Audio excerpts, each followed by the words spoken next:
Corona میرے خالق کو پسند ہی نہیں ہے، جس کا زمین جس کے لیے رونے کے لیے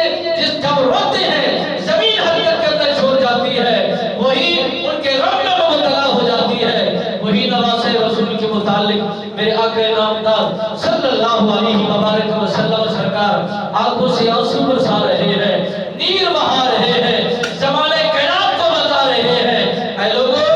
میں ان سے محبت کرتا ہوں، تم بھی ان سے محبت کرو، میں ان سے پیار کرتا ہوں، تم بھی ان سے پیار کرو، جو ان سے محبت کرتا ہے وہ میں نبی کے ساتھ محبت کرتا ہے، جو ان سے بغض رکھتا ہے وہ میں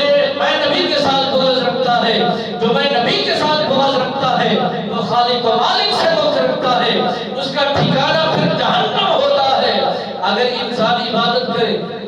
ریاضت کرے، تسبیحات کرے، رکوع سجود کرے، سب چیزیں کرنے کے بعد کہے کہ میں اللہ کی حمد کر چکا ہوں، اللہ کی ریاضت کر چکا ہوں، میں افضل و اعلیٰ بن چکا ہوں، اگر میرے نبی سرکار کے گھرانے سے وہ محبت نہیں کرتا اور میرے نبی کے گھرانے سے اس کی لگن نہیں ہے، وہ ایمان کے اندر اس کا ایمان پوری کامل کے ساتھ ایمان کی حرارت نہیں رکھتا،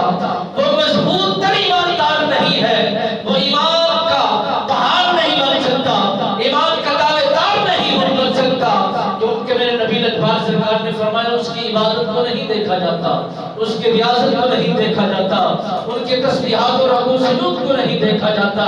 بلکہ ان کی محبت کو دیکھا جاتا ہے، ان کے خلوص کو دیکھا جاتا ہے، اپنے نبی سرکار کے ساتھ ان کی عقیدت و محبت کی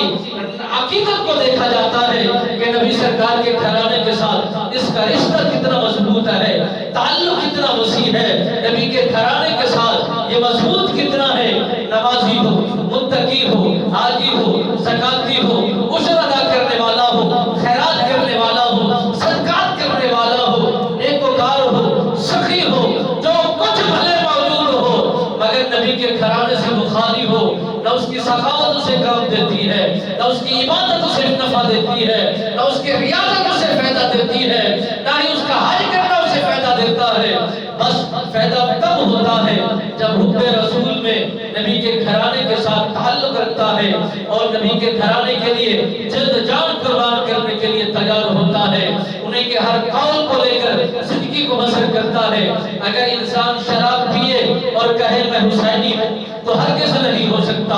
اگر وہ نبی کا غلام بننے کے لیے زنا کرے اور کہے میں نبی کا دیوانہ ہوں، زنا بھی کرتا ہوں، میں حسینی ہوں، ہرگز نہیں ہو سکتا۔ وہ حسینی کا لقب جو اپنے اوپر لبادہ اڑ رہا ہے وہ بہتان لگا رہا ہے، غلط کر رہا ہے۔ اگر دین اسلام کے اندر رہ کر وہ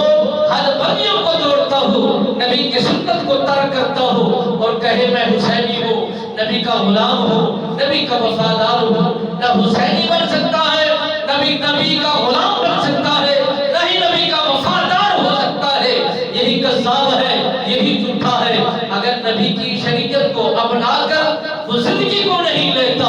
اگر نبی کی سنت کو نہیں لیتا، نبی کے اصول کو نہیں لیتا اور کہتا ہے کہ میں نبی کا غلام ہوں، نبی کا وفادار